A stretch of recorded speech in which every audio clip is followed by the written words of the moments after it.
Love जिहाद को लेकर बड़ा कानून मध्य प्रदेश में बन चुका है और देश के अलग अलग राज्यों में इसको लेकर बहस छिड़ी हुई है। लेकिन अब लव जिहाद के शिकार हुई जो युवतियां हैं, जो महिलाएं हैं, वो सामने आ रही हैं और अपनी आप बीती सुना रही हैं कि आखिर उनके साथ किस तरह से धोखा हुआ। पहले कहा जाता था कि साहब इश्क हुआ, प्रेम हुआ, मोहब्बत हुई, उसके इस तरह से कानून के दायरे में कैसे आप ला सकते हैं, तो गलत है। अगर कोई हिंदू महिला अगर जा रही है और शादी करे तो इसमें आपको दिक्कत, आपत्ति क्या है। लेकिन जिस तरीके से आप बीती सामने आ रही है इस कानून के आने के बाद, उससे साफ तौर पर जाहिर है कि बड़े पैमाने पर धोखा देकर, झूठी पहचान बताकर लड़की को कहीं ना कहीं फांसा जाता था। और जब यह खुलासा होता था कि देखिए वो दूसरे मजहब का है या कहा जाए कि मुस्लिम धर्म का है, तो फिर उसको धमकी भी दी जाती थी कि अब तुम्हें कोई नहीं अपनाएगा। और कई बार ये भी होता था कि इस तरह की जो लड़कियां जो शिकार होती थी वो अपनी बात को नहीं रख पाती थी, मजबूर हो जाती थी। कहीं ना कहीं उनको परिवार से भी सपोर्ट नहीं मिलता था, समाज में भी उनको गलत दृष्टि से देखा जाता था और उनकी पीड़ा को कोई समझ नहीं पाता था कि आखिर वो किस तरह से शिकार हुई। ये इस कदर संगठित तरीके से इस अपराध को अंजाम दिया जा रहा था कि कई बार तो पता ही नहीं चलता था कि आखिर ये इस मोहब्बत के जाल को फंसाने के पीछे आखिर मकसद क्या है। स्वदेश न्यूज आज उन्हीं परतों को खंगालने की कोशिश करेगा कि आखिर लव जिहाद के पीछे असल मकसद क्या है। क्या लव जिहादियों को फंडिंग भी होती है, यानी कि पैसा भी मिलता है?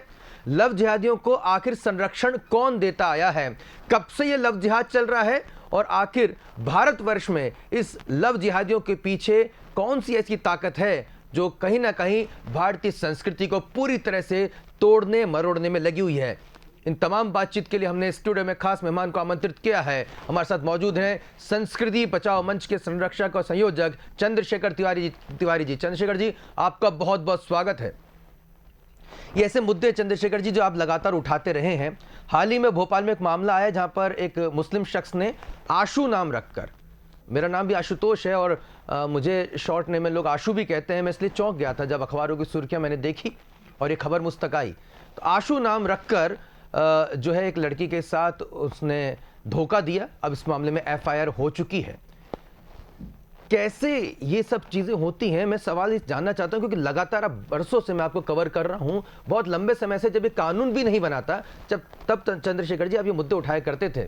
उस समय मीडिया का भी बड़ा तबका आपको कहना कि कट्टरवादी कहता था कि साहब ये कट्टरवादी हैं, ये इश्क और मोहब्बत के दुश्मन हैं। और उसमें की पुरानी खबरें आप देखते होंगे तो आपको भी लगता होगा देखिए मैं समझा नहीं पाया, ये समझ नहीं पाए। लेकिन अब स्थिति उलट हो चुकी है क्योंकि बड़े तादाद में जब इस तरह के मामले सामने आने लगे हैं। तो आपसे मैं समझना चाहता हूं चंद्रशेखर जी, आखिर ये लव जिहाद के पीछे असल मकसद क्या है? और क्या सिर्फ एक शख्स खड़ा होता है, एक युवक खड़ा होता है और वो एक जिहादी मानसिकता से इस पूरे प्रपंच को रच लेता है, झूठ बोलता है, फरेब करता है? कई बार तो शादीशुदा लड़के होते हैं, हर बार ये एक ही मजहब के क्यों निकलते हैं, हर बार दूसरे धर्म की लड़की को क्यों निशाना बनाते हैं? ये इसके पीछे कितना बड़ा षड्यंत्र है, कितना बड़ा गिरोह है, कौन लोग इसके पीछे? देखिए आशु जी, सबसे पहले तो मैं आपको साधुवाद देता हूं स्वदेश चैनल को, और आप चैनल हेड हैं आपको भी, क्योंकि आपने बड़ी प्रमुखता से जब जब इस लव जिहाद के मामले आए हैं बड़ी प्रमुखता से उठाया। और जो भी गंतव्य अधिकारी थे या गंतव्य जो भी राजनेता थे वहां तक आपने इस बात को पहुंचाने का प्रयास किया। और मुझे लगता है कि जो कानून बना उसमें भी आपका सहयोग सराहनीय रहा है। क्योंकि जब तक आप चौथा स्तंभ है पत्रकारिता, और चौथा स्तंभ जब तक आंखें नहीं खोलेगा शासन की, प्रशासन की और जनता की, तब तक जनता तक जानकारी पहुंचना बमुश्किल होता है। आशु जी, आपको याद होगा, आप पहले मैं आपसे मेरे ख्याल से 20 से 25 सालों से मेरा आपका परिचय है, सारे मीडिया ग्रुप्स में आप रहे। एक लव जिहाद का मामला हुआ था प्रियंका और उमर, बिल्कुल याद है आपको? बिल्कुल याद है। एक उस बहुत बड़े चैनल के स्टूडियो में जाके उन्होंने सरेंडर किया था दिल्ली में, मुंबई में। और वहां से वो आग जो है भड़की थी। और जैसे ही वो जानकारी पता चली कि भोपाल की बच्ची थी और भोपाल का ही लड़का था, उस मामले को लेकर भोपाल में बहुत संघर्ष किया हम लोगों ने। अंततः यहां तक कि हमारे ऊपर धमकियां भी आई, प्रलोभन भी आए, सब कुछ हुआ। लेकिन उस समय लोग कहते थे अरे कुछ नहीं होता है, हिंदू मुस्लिम सब आप लोग लड़ाने का काम करते हो, आप तो भगवाधारी गुंडे हो, बहुत सारी चीजें हमारे ऊपर। तो बहुत सारे, अगर हम अपने शरीर को देखेंगे तो जगह जगह ठप्पे लगे हुए हैं, कोई कुछ कहता है, कोई कुछ कहता है। लेकिन मेरा सोचना यह है कि समाज को सुधारने में या समाज को जागृत करने में अगर 500 लोगों में से 50 लोग भी अगर इस कार्य से जागृत हो गए तो ये हमारी सफलता है। हमें भगवाधारी गुंडे कहने में भी स्वीकारोक्ति है, हम प्रेम के विरोधी हैं इसमें भी हमें स्वीकारोक्ति है, लेकिन समाज को सुधारने में हम कहीं भी पीछे नहीं हटेंगे। आपने पूछा कि ये किस प्रकार से धोखा देकर धर्म परिवर्तन क्यों फंडिंग होती है। हमारे यहाँ हम विवाह करते हैं तो हमारे यहाँ 16 संस्कार में एक संस्कार है पानी ग्रहण संस्कार। हमारे यहाँ शादी नहीं होती, हमारे यहाँ कोई एग्रीमेंट नहीं है। जब शादी नहीं होगी तो तलाक कहां से होगा? जब विवाह होगा तो विवाह का आप मुझे बताइए, जब हमारे यहाँ विवाह है तो उसका विच्छेद है ही नहीं। हम तो 7 जन्म की बात करते हैं। हमारे यहाँ तो हमारी धर्म पत्नियां जो है करवा चौथ रखती हैं, तीजा का व्रत रखती हैं और कहती हैं कि यही 7 जन्म तक हमें मिले। और हमारे यहाँ जब पुनर्जन्म की प्रथा है तो हमारे यहाँ कहते भी हैं कि कभी पति किसी रूप में मिलेगा, कभी किसी रूप में मिलेगा, लेकिन हम अगले जन्म में पहचानते नहीं। तो हम तो उस धर्म और उस संस्कृति को अपनाने वाले लोग हैं। हमारे यहाँ पैसों के लिए हम विवाह नहीं करते कि 5 लाख की फंडिंग हो गई, 8 लाख सवर्ण समाज की बच्ची के अगर आप मुस्लिम बनाते हो, एक हिंदू लड़की को अगर आपने मुस्लिम बनाया तो हमें जन्नत नसीब होगी। अरे जन्नत तो उससे नसीब होगी कि अच्छे कार्य करोगे, तो जन्नत इससे नसीब नहीं होती। ऊपर वाला सबका एक ही है। चंद्रशेखर जी, ये जो आप बड़ी बात कह रहे हैं कि किसी हिंदू लड़की को वो भी जाति के आधार पर अगर धर्म परिवर्तन कराया जाता है किसी भी तरीके से ये इनके प्रकार, तो करवाने वाले शख्स को जो कहीं ना कहीं अब एक अपराधी है उससे अब तक फंडिंग होती रही थी और अभी भी हो रही है। क्या ये सिर्फ एक आरोप है या फिर आपने इस दौरान कहीं कुछ एक तथ्य भी पाए? मैं चाहूंगा कि दर्शक जाने इस बात। देखिए आशु जी, आपको शायद याद होगा कि जब उस समय वो जो प्रियंका और उमर वाला मामला था, उस समय 375 लोगों की लिस्ट लेके मैं स्टूडियो में बैठा था और आज वो संख्या 825 से ऊपर हो चुकी है, जिसमें कि हमारे यहाँ कई लड़कियां जो है उनको हम लोगों ने कोई किसी आश्रम में रह रही है, कोई किसी हमारे कार्यालय में रह रही है, कोई किसी, हम लोगों ने सब व्यवस्थाएं उनकी कराई, जिनको कि 2-2 बच्चे पैदा करके और परित्याग कर दिया गया। जब उनके समझ आई कि ये मतलब हमारे साथ धोखा हो गया, तो कहीं ना कहीं हम लोगों का भी संपर्क सूत्र रहता है, तो उस संपर्क के माध्यम से जब हमारे पास जानकारी आई तो हमने उनको व्यवस्थित रूप से किया। आपके सामने ही आपके स्टूडियो में वो लड़की आई थी, छोला क्षेत्र का मामला था, आपने देखा था, 2 बच्चे थे, 2 साल तक उसका शोषण किया गया। सूरज विश्वकर्मा नाम बताकर जो है उससे प्रेम किया गया। जब उसको पता चला, जब उसने संबंध, यही इस अरशद ने आंसू नाम बताकर उस लड़की से प्रेम किया और वो कहीं पर घूमने गए होंगे, तो जब नमाज का समय हो गया तो वो नमाज पढ़ने चला गया, तब उस लड़की को पता चला कि ये तो मुस्लिम है। और जब तक बात सीमा से बाहर हो चुकी थी तो लेकिन उसने कहा कि नहीं, तो मुस्लिम हो, तुमने तो आंसू अपना नाम बताया था और तुमने कहा था कि मैं जो है वो इंजीनियर हूं, मैकेनिकल इंजीनियर, अपना जो पद बताया था, मैं मैकेनिकल इंजीनियर हूं। तो मैकेनिकल में से आगे का पीछे का सारा हटा दो, सिर्फ वो मैकेनिक था। उसके बाद जब उसने संबंध विच्छेद करने का प्रयास किया तो उसने इसको प्रताड़ित करना चालू किया, उसके साथ बलात्कार भी कर चुका था। दूसरी चीज, उसने हम लोगों को चैलेंज किया, हिंदूवादी संगठनों को, कि कोई मेरा कुछ नहीं बिगाड़ पाएगा। मैंने एक नहीं, मैं तो 7-7 लड़कियां फंसाऊंगा। और उस प्रोफाइल पर दूसरी हिंदू लड़की की फोटो डाल दी कि ये मेरी नई गर्लफ्रेंड है। उसके बाद उसको धमकियां देना चालू करी, उसका पीछा करना चालू किया। उससे प्रताड़ित होकर वो हम लोगों के संपर्क में आई, हिंदू संगठनों के, और कल हमने वो FIR दर्ज कराई और लड़का बाहर भागने की फिराक में था, उसकी गिरफ्तारी हुई। पुलिस ने हमारा पूर्ण सहयोग प्रदान किया है। भोपाल में ये पहली घटना लव जिहाद के तहत दर्ज हुई है। जो आपने देखा होगा कि यहीं पर बबलू नाम बताकर उस लड़की को इतना टॉर्चर किया गया, सिगरेटों से जला दिया गया, बेल्टों से मारा गया। वो लड़की ने सुसाइड किया और सुसाइड नोट में उसने लिखा कि मेरी आत्महत्या का जिम्मेदार आदिल है। तो ऐसे लोगों को मुझे लगता है कि जनता के हवाले अगर कर दिया जाए तो ज्यादा इसके परिणाम ठीक आएंगे। लेकिन कानून बन गया है, हम लोग जो है सनातन धर्मी लोग हैं, हिंदू समाज के लोग हैं, कानून पर पूरा विश्वास रखते हैं। इस कारण हमको इंतजार है कि कानून कैसी कड़ी से कड़ी कार्रवाई करेगा। कल पुलिस प्रशासन ने लव जिहाद के तहत मामला दर्ज किया, 376 के तहत मामला दर्ज किया, और जो जो मामले जो उनकी धाराएं बनती थी उन धाराओं के तहत मामला दर्ज करके उसको आरोपी को जो है वो जेल भेजा। बिल्कुल चंद्रशेखर जी, ये बात बहुत ही महत्वपूर्ण है।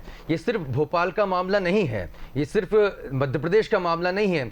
ये आप समझ इस बात को कि लगातार इस मामले में जिस तरह से खबरें आ रही हैं और लगातार हमारा जो मीडिया है, और मैं कहूँगी तमाम मीडिया इंस्टीट्यूट जिस तरह से रिपोर्ट पेश कर रहे हैं, उससे समझ में आ रहा है कि बॉलीवुड, OTT प्लेटफॉर्म्स, मीडिया के तमाम जो फिल्मों के जो जरिए हैं, उसका भी लंबे समय से, आज 1-2 साल से नहीं बल्कि आज़ादी के बाद से ही इसका बड़े पैमाने पर इस्तेमाल किया गया। एक विशेष धर्म को, यानी कि हिंदू धर्म को टारगेट किया गया। वहीं से लव जिहाद की जो धारणा को वहाँ पे पहले बढ़ाया गया और इसकी आड़ में संगठित तरीके से धर्म परिवर्तन को अंजाम दिया गया, जो कि कहीं ना कहीं पूरी तरह से गलत है। आप अगर स्वेच्छा से किसी धर्म को इख्तियार करते हैं, इसमें कोई दिक्कत नहीं है। आप अपना असली नाम बता के, सच्चाई बता के किसी से प्रेम करते हैं, इश्क करते हैं, मोहब्बत करते हैं, इसमें भी कोई गलत बात नहीं है। हमारा देश और हमारा समाज इसकी इजाज़त देता है, कोई किसी में कोई तुच्छ नहीं है। लेकिन अगर आप फरेब कर झूठ बोलकर इस तरह की हरकतों को अंजाम देते हैं, और देखिए मैंने आपको बात बताई, बॉलीवुड जैसी करोड़ों, जहाँ पे जो फिल्में, करोड़ों रुपए की जो फिल्में बनती हैं, जहाँ पर बड़े पैमाने में पैसा लगता है, बड़े बड़े आपके हीरो हीरोइन वहाँ पे काम करते हैं, उसको भी 99% जो है इसका जरिया बनाया गया। इसकी रिसर्च एक बताती है कि कहीं हिंदू धर्म को लगातार यहाँ पर हिंदू देवी देवताओं का मजाक उड़ाना, हिंदू लड़कों को कमज़ोर बताना। चंद्रशेखर जी, मैं चाहूँगा इस पर भी आप रोशनी डालें कि किस तरह से हिंदू लड़कों को कमज़ोर दिखाया गया बॉलीवुड में, हिंदू देवी देवताओं का मखौल उड़ाया गया, किस तरह से हिंदू लड़कियों को उदारवादी दिखाने के आड़ में जो है उनको अश्लीलता जो है उसके तरीके से उनको परोसा गया कि बहुत ही, हम ये नहीं कह रहे उदारवादी ना बने, लेकिन उनको गलत तरीके से चित्रण किया गया। और दूसरी तरफ पूरी तरह से जो दूसरे मज़हब हैं उनको बिल्कुल भी टच नहीं किया गया।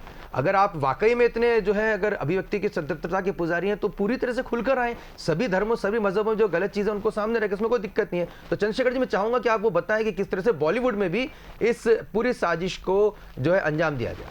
देखिए, मुझे आपको आशु जी ध्यान होगा कि अभी पिछले कुछ 8-10 वर्षों से Shahrukh Khan top hero, Salman Khan top hero, Aamir Khan top hero, Saif Ali Khan top hero, बाकी सबको जो है सेकंड कैटेगरी में रख दिया गया। बॉलीवुड में जो डी कंपनी और अन्य आपराधिक प्रवृत्तियों के लोगों का जो पैसा लगा है, जो स्वयं देश विरोधी हैं, जो अधर्मी लोग हैं, वो देश प्रेम की भावना रख के कैसे पैसा लगाएंगे? उनको तो कहीं ना कहीं जो है यही दिखाना है कि हमारे को, इनको बढ़ाना है, हमारी कौम को बढ़ाना है। एक उदाहरण दूं, किसी ने कहा कि साहब ऑफिस में एक जनरल बात थी, घटना सत्य है, कि उन्होंने कहा कि सलीम तुम्हारे कितने बच्चे हैं? सलीम मिठाई का डब्बा लेके आता है, तो सलीम से पूछा गया कि काय की मिठाई? तो बोले साहब 5वां बच्चा हुआ है। बोले 5 बच्चे? हमारे तो 2 ही हैं। इतना पैसा कहां से लाओगे इनको पढ़ाने लिखाने के लिए? बोले सर आप लोग कमा तो रहे हो। बोले ये किसने कहा तुम्हें? बोले ये तो हमारे को मस्जिदों से कहा जाता है कि जो हम पैसा कमा रहे हैं वो इन्हीं के लिए कमा रहे हैं। एक जाकिर नाइक जैसा देशद्रोही अपने वक्तव्य में कहता है कि जिस दिन हम सत्ता पर काबिज हो जाएंगे तो इस देश को बर्बाद कर देंगे। अरे इस ओछी मानसिकता के लोगों को, ये हिंदुस्तान में जो हम सांप्रदायिक सौहार्द की बात करते ना, हमारे यहां नसरुद्दीन शाह असहिष्णु महसूस करने लगते हैं। बड़े बड़े हीरो, कई वो पुरस्कार वाली गैंग, टुकड़े टुकड़े गैंग, पुरस्कार वापसी गैंग, ये हमारे यहाँ के देशद्रोही है। ये हिंदुस्तान है साहब आशु जी, इसमें इतनी अच्छी स्वतंत्रता है कि आप भारत माता, जिस भारत में आपने जन्म लिया है, उस भारत माता को आप डायन कह सकते हैं, भारत माता को गाली बक सकते हैं। इस देश का सर्वोच्च पद जो कि प्रधानमंत्री का पद होता है, उसको आप कहते हैं मर जा मर जा, उसको गालियां बक सकते हैं, आप उसको चौकीदार कह सकते हैं, आप उसको चोर कह सकते हैं। ऐसी स्वतंत्रता किस देश में है मुझे बताइए तो।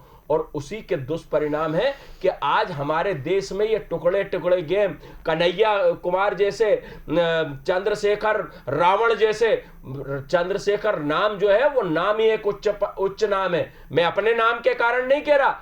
शहीद चंद्रशेखर आजाद जब उनकी मां बीमार हुई तो उनके मित्र ने कहा कि पंडित जी आपकी मां बीमार हो गई है, उनको देख आइए, शायद ऐसा ना हो कि आप जब पहुंचे तो वो अंतिम सांस ले चुकी हो। उन्होंने कहा कि अभी मेरी जो भारत माता है उसका कर्ज मैं नहीं चुकाया। उनका तो सिर्फ कर्ज इतना है कि उन्होंने मुझे जन्म दिया है, लेकिन ये भारत माता जो है ये मेरी पहली मां है। ऐसे क्रांतिकारी लोगों का देश ये हिंदुस्तान है। रावण जैसे लोग इस देश में, टुकड़े टुकड़े गैंग जैसे लोग जो कि शाहीन बाग में काजू किशमिश बादाम खा रहे हैं, वहां पर जो है वो लड़की प्रेग्नेंट हो गई। किस प्रकार की धारणाएं वालों लोगों ने इस देश को बर्बादी की ओर जो है वो अग्रसर कर दिया। इसी प्रकार ये लव जिहाद चाहे फिल्मों के माध्यम से हो, हमारा बहुत बढ़िया किसी मजार पे कव्वाली चल रही है, हमारी हिंदू लड़की जो है उस पे चादर चढ़ाने जा रही है, फूल की चादर चढ़ा रही है। हम ये कहीं ना कहीं हम बड़ी पोलाइटली मानसिकता से उसको समझाने का प्रयास करते हैं, उसके दिमाग में बिठाने का प्रयास करते हैं। मैं तो बोलता हूं कि अगर हमारे घर में शाहरुख खान और सलमान खान की फोटो लगेगी तो हमारे घर की बच्चियां अवश्य लव जिहाद की शिकार होंगी। हमारे को आप ये बताइए ना कि हम पहले हमारे यहाँ आंसू जी, आप लगभग आप और हम उम्र के लोग हैं, जब हमारे यहाँ बाल बच्चे का जन्म होना रहता था तो हमारी माता पिताजी भगवान लड्डू गोपाल जी की फोटो, कृष्ण जी की फोटो लगाते थे, छत्रपति शिवाजी की फोटो लगाते थे। आज तुम शाहरुख खान और सलमान खान की फोटो लगाओगी तो जो जिहादियों के प्रति हमारे मन में इस प्रकार की उत्पन्न करने की जो मानसिकता पैदा की जाती है, उससे हमारे को निजात पानी पड़ेगी। हमको यह कट्टरवादिता बतानी पड़ेगी कि यह किस प्रकार हमारी बच्चियों को। आप देखिए, मैं आप सवाल पूछे इससे पहले मैं एक और जवाब आपके सामने प्रस्तुत कर रहा हूं। 18 से 25 वर्ष की आयु की बच्चियां जो है वो ये लव जिहाद की शिकार हो रही हैं। उसका कारण है माँ बाप ने, बेचारों ने, कॉलेज एजुकेशन हब है हमारा भोपाल, यहां एजुकेशन के लिए भेजा है, लेकिन इसमें हम लोग अभी विचार कर रहे हैं, पूरे जो हॉस्टल एसोसिएशन है उनसे बात करके कि आप क्या बच्चियां कैसे रहती हैं, कहां जाती हैं, कहां आती हैं, इसकी पूरी जिम्मेदारी आपको निभानी पड़ेगी। तब हमारी ये लव जिहाद की घटनाएं बचेंगी। और इसको रोकने में जितना हमारा मीडिया ग्रुप हमें सहयोग प्रदान कर रहा है उसके लिए हम स्वदेश चैनल जैसे सभी चैनलों का हम आभार व्यक्त करते हैं, उनका धन्यवाद प्रेषित करते हैं। बिल्कुल, ये एक ऐसा मुद्दा है। देखिए, जब ये डिबेट हम करते हैं, इस तरह के मुद्दे हम उठाते हैं तो लोग कहते हैं कि आप जो हैं कहीं ना कहीं सांप्रदायिक सोच के साथ में आगे बढ़ रहे हैं। सवाल ये उठता है कि जब देश का बंटवारा हुआ था, एक सांप्रदायिक सोच थी, उस सोच के तहत पाकिस्तान बना, बांग्लादेश बना। और अगर हम पीछे इतिहास में चले जाते हैं तो ज़्यादा नहीं है, 500 से 800 साल पुराने चले जाते हैं तो सनातन धर्म जो है या हमारा भारतवर्ष जो है उसकी सीमाएं दूर दूर तक फैली थी, जिसे अब नए नए नामों से हम पुकारने लग गए हैं। कोई अफगानिस्तान, कोई ईरान, कोई पाकिस्तान, कोई तेहरान, और कोई बांग्लादेश, कोई म्यांमार, कोई कंबोडिया। ये तमाम ऐसे देश हैं जो कहीं का हमारी भारत की टेरिटरी में हुआ करते थे, जहाँ पर भूगोल बदल गई, जहाँ पर संस्कृति बदल गई, और जिसके आधार में सिर्फ एक ही बात थी, वो मूवमेंट, वो मजहब, वो सांप्रदायिकता, वो परिवर्तन की लहर, जो कहीं ना कहीं अब सोचने पे मजबूर कर देती है कि वाकई में इन विषयों पर चर्चा की जानी चाहिए, नहीं की जानी चाहिए। लेकिन अगर हम आज के विषय को लें, क्योंकि चंद्रशेखर जी कुछ और भी बोलना चाहेंगे, लेकिन हम आज के विषय को ही लें तो कहीं ना कहीं मुद्दा यह है कि भाई आप अगर अपने मोहब्बत गुजार करते हैं तो कीजिए।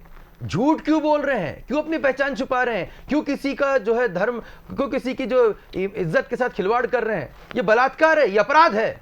और ऐसे लोगों को संरक्षण देने वाले लोग भी, यहां पर मैं चाहूंगा कि जिस तरह से बता रहे चंद्रशेखर जी की बाकायदा फंडिंग होती है, पैसा आता है, बॉलीवुड भी इसका एक जरिया है, फिल्में भी इसका जरिया है, ओटीटी प्लेटफॉर्म्स का जरिया। आपने हाल ही में देखा होगा तांडव फिल्म को लेकर किस तरह से, वेब सीरीज को लेकर किस तरह से पूरे देश भर में हंगामा मचा। और कहीं ना कहीं जो है ये तमाम बातें जो उठाई गई हैं हमारे बड़े बड़े दिग्गज बुद्धिजीवियों ने उठाई कि आखिर ये गलत हो रहा है। तो वाकई में कहीं ना कहीं तस्वीरें दिख रही हैं कि ऐसा क्यों किया जा रहा है, इसके पीछे असल मकसद क्या है। क्या पाकिस्तान और हमारे जो दुश्मन मुल्क हैं हमारे देश में वैमनस्यता फैलाने के लिए सब कर रहे हैं? हम लोग भाईचारे के साथ रहते हैं और रहना भी चाहते हैं और रहेंगे भी, लेकिन सवाल ये उठता है कि आखिर ये कौन से ऐसे तत्व हैं जो हमारे भारतीय संस्कृति के ताने बाने को तोड़ मरोड़ रहे हैं? क्यों चंद्रशेखर तिवारी जैसे लोग आक्रामक होकर इस तरह से बयान जारी कर रहे हैं कि ऐसा नहीं होना चाहिए, नहीं होने देंगे? क्यों ये उत्तेजना के भाव आ रहे हैं? क्यों ऐसा करने पर मजबूर होना पड़ रहा है? और क्यों इस तरह के डिस्कशन हो रहे हैं जहां पर गंगा जमुनी संस्कृति थी? क्यों इस तरह की बातों को बढ़ावा दिया जा रहा है? चंद्रशेखर जी, आखिर वो क्या वजह है कि कहीं ना कहीं ये एक बड़ी मानसिकता जो है, एक परसेप्शन बनाया जा रहा है, इस परसेप्शन के तहत कहीं ना कहीं हिंदू धर्म को पूरी तरह से निचले पायदान पर दिखाया जा रहा है, और दिखाने वाले समाज के वो स्टार होते हैं, सुपर स्टार होते हैं, जिनके लिए हम सोचते हैं कि वाह, ये इतने बड़े आइकन है, खासतौर पर यूथ। और बाकायदा जो है इसके लिए पूरी जो फिल्म इंडस्ट्री है, टीवी इंडस्ट्री है, मीडिया है, ओटीटी प्लेटफॉर्म है, वो काम करता है। इतना बड़ा पैसा क्या आपको लगता है पाकिस्तान जैसे गरीब मुल्क ला सकता है, या आपको लगता है नहीं, इसमें और भी बड़े मुल्क शामिल है? मैं सऊदी अरब की तरफ इशारा कर रहा हूँ। देखिए आशु जी, आप की बात से मैं पूर्णतः सहमत हूँ। मुझे ये बताइए ना, ये युवाओं के आइकॉन मिस्टर शाहरुख खान, भारत में इतनी बड़ी बड़ी विपदाएं हुई, कभी उनकी फंडिंग से आपने देखा कि कुछ पैसा प्रधानमंत्री राहत कोष में पहुंचाओ या बाढ़ राहत कोष में पहुंचाओ? पाकिस्तान में बाढ़ आती है तो शाहरुख खान यहां से फंडिंग करते हैं। मतलब खाओगे हमारा और गाओगे वहां का। अब ये नहीं चलने वाला। देखिए, आप सांप्रदायिक सौहार्द की बात कर रहे हैं, मैं खुद समर्थक हूं ना सांप्रदायिक सौहार्द का। मैं कट्टरवादिता का भी समर्थक हूं, लेकिन कट्टरवादी आप अपने धर्म के प्रति बिल्कुल होना आपको चाहिए। मैं अगर सनातन धर्म का अनुयायी हूं तो मुझे अपने धर्म के प्रति कट्टर होना चाहिए, मुझे मंदिर जाना चाहिए, मुझे भगवान की आराधना करनी चाहिए, मुझे पूजा पाठ करनी चाहिए, मुझे शिखा भी रखनी चाहिए, मुझे तिलक भी लगाना चाहिए। आप भी 5 वक्त की नमाज पढ़िए ना, लेकिन उस कुरान में क्या लिखा है वो तो पढ़िए, उस पे आयातों में क्या लिखा है। आप तरावी पढ़ने जाते हैं, उस तरावी में क्या लिखा है, आपको मिलाद में क्या समझाया जाता है, आप दुआ करते हो, इबादत करते हो, उसमें क्या कहा जाता है? क्या ये कहा जाता है कि हिंदू लड़कियों को फंसाइए और उनका तिरस्कार करिए, उनको बच्चा पैदा करने की मशीन की तरह जो है उपयोग करिए, और जब आपके 2-3 बच्चे हो जाएं तो आप फिर दूसरा विवाह कर लीजिए? ये सांप्रदायिक सौहार्द के हम वो समर्थक नहीं है। आशु जी, मैं हमेशा कहता हूं कि ताली जो है वो दोनों हाथों से बजती है, चुटकी जो है वो एक हाथ से बजती है। अगर आप चुटकी बचाना चाहते हो तो चुटकी ही बजेगी। आप सोचो कि क्या कहते हैं, हम हाथ दे नहीं और हम यहां से ताली बजाएं, तो सांप्रदायिक सौहार्द ऐसे बना नहीं रहने वाला। सांप्रदायिक सौहार्द बनाने के लिए आपको भी उतना ही लचीलापन स्वीकार करना पड़ेगा जितना कि हिंदू समाज लचीलापन स्वीकार करता है। अगर आप कट्टर हो सकते हो तो हमारे जैसे लोग भी कट्टर हो सकते हैं। और अब ये आपने सोच लिया कि हमने तांडव बना ली, तांडव पे हमने भगवानों का तिरस्कार कर दिया, भगवान को अपमानित कर दिया, भगवान राम और भगवान शिव को अपमानित करके, और आपने माफी मांग ली। मैं आपके चैनल के माध्यम से पहले भी कह चुका हूं, आज फिर कहता हूं कि क्या हलाला पर फिल्म बना सकते हैं आप? क्या पीर पैगंबर पर फिल्म बना सकते हैं आप? क्या आप 3 तलाक पर फिल्म बना सकते हैं? क्या सैफ अली खान, अब्बास अली आप खतना पर फिल्म बना सकते हैं? या सैफ अली खान या अब्बास अली जो डायरेक्टर हो, अली अब्बास, अब्बास अली जो भी हो, आप अल्लाह पर फिल्म बनाइए और फिल्म बनाकर उसमें कुछ ऐसे चित्रण करिए और उसके बाद सार्वजनिक रूप से बड़े बड़े पेपरों में इश्तहार देके माफी मांग लीजिए। आपने तो सिर्फ मीडिया के माध्यम से माफी मांगी, आप तो पूरा पेज, एक एक पेज जो है फुल पेज बड़े बड़े अखबारों में और बड़े बड़े चैनलों में एडवर्टाइज देकर आप माफी मांग लीजिए। लेकिन आप फिल्म बनाने के बाद जैसे ही रिलीज करेंगे ना, तो आपको विज्ञापन देने लायक नहीं बचेंगे जिस समाज को आप बिलोंग करते हैं। आपके सामने अभी एक प्रकरण आशु जी आपने भी देखा होगा, मैंने आपके माध्यम से सुना भी था और मुझे मेरी भी जानकारी में था।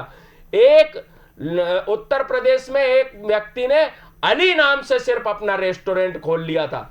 उस रेस्टोरेंट की जाके तोड़ाफोड़ी की गई और तत्काल प्रभाव से उस रेस्टोरेंट को बंद कराया गया। अगर हम हिंदू समाज के लोग स्वीकार करते सहनशील समाज है, तो इसका मतलब यह नहीं कि आप हमारे देवी देवताओं का अपमान करेंगे या हमारे समाज को किसी प्रकार से आप प्रताड़ित करने का समय चला गया। और हम तो बहुत स्वागत की तैयारी में है कि सैफ अली खान आप भोपाल आइए, आपका ददियाल है, नवाब साहब के आप नवाब जादे हैं और हम आपके स्वागत का इंतजार कर रहे हैं। संस्कृति बचाओ मंच के लोग बढ़िया हम लोगों ने सब व्यवस्था करके रखी है, आप आइए तो आपका कैसा स्वागत होगा, आप याद करेंगे। मैं फिर लव जिहाद की घटना पे आता हूं कि आप हमारी बच्चियों को जो भी अगर बरगलाने की कोशिश करेगा या उनके साथ किसी भी प्रकार से लव जिहाद की घटनाओं को अंजाम देने का प्रयास करेगा तो उसे हम कतई अब बर्दाश्त नहीं करेंगे। ठीक है, हम चंद्रशेखर जी, हम तो यही कहेंगे कि किसी भी प्रकार की हिंसा का स्वदेश न्यूज़ समर्थन नहीं करता है। किसी भी प्रकार का विरोध हमारे देश में डेमोक्रेटिक यानी कि लोकतांत्रिक तरीके से होना चाहिए। और लेकिन एक बात आप कभी गौर कीजिएगा जनता, क्योंकि बहुत आखिर में हम पहुंच चुके हैं इस डिस्कशन की महत्वपूर्ण चर्चा में। स्वदेश न्यूज़ पे हम एक विचार मैं आपको दे रहा हूँ। जो पार्टी बोलते हैं कि सेक्युलर पार्टी हैं, जो पॉलिटिकल पार्टीज बोलते हैं कि देखिए साहब कट्टरवादी सोच नहीं होना चाहिए, वही जब सत्ता में आती हैं तो वो क्या कहती हैं?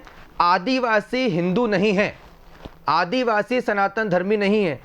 तब इनको विकास की बात याद नहीं आती, तब सड़क बनाने की बात याद नहीं आती, तब ये बात कहाँ से आ जाती कि साहब एक इतने बड़े पद पे बैठा हुआ व्यक्ति कहता है कि साहब मुझे तो इस पे जो है चर्चा करनी है, इस पे जो है नीति बनानी है, पॉलिसी बनानी है कि साहब आदिवासी हिंदू है कि नहीं है।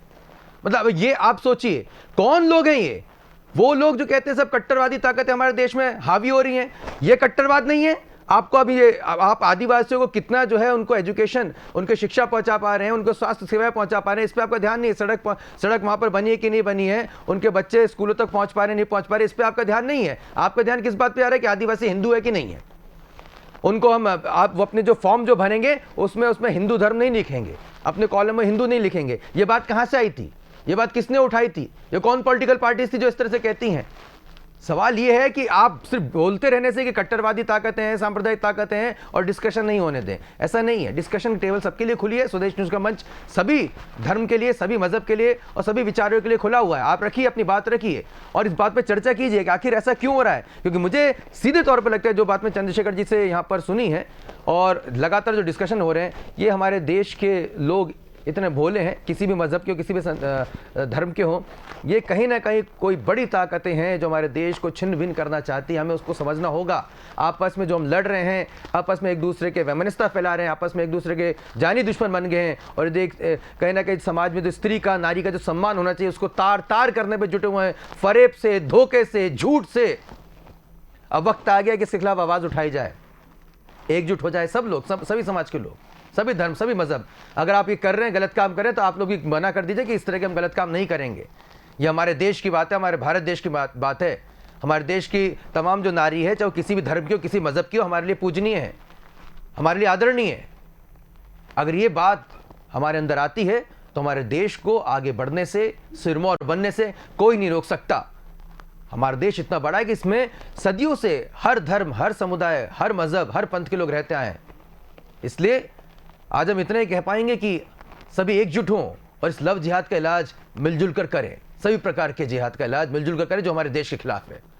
इस चर्चा को हम आगे भी जारी करेंगे और चंद्रशेखर तिवारी जी जैसे तमाम विभूतियों को हम बुलाते रहेंगे। स्वदेश न्यूज़ के मंच पर आप सभी का बहुत बहुत स्वागत है। देखते रहिए स्वदेश न्यूज़। नमस्कार।